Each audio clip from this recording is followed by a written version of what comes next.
Hello friends, welcome to feel to learn. আজকে আমরা দেখব এইচএসসির বোটানির একটা অধ্যায়, খুবই গুরুত্বপূর্ণ অধ্যায়, উদ্ভিদ শারীরতত্ত্ব, প্ল্যান্ট ফিজিওলজি।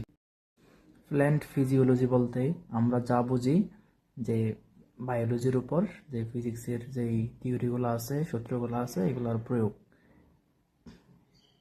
আজকে আমাদের আলোচ্য টপিক উদ্ভিদে খনিজ লবণ পরিশোষণ প্রক্রিয়া। তো আমরা জানি উদ্ভিদে খনিজ লবণগুলা আয়ন হিসেবেই শোষিত হয়।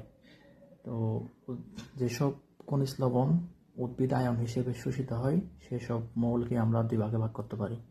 নাম্বার 1, ম্যাক্রোমৌল, যেই যেই খনিজ লবণগুলা যে উদ্ভিদের জন্য অত্যাবশ্যকীয়, অর্থাৎ যেই খনিজ লবণগুলার একটিরও যদি অভাব ঘটে তবে উদ্ভিদ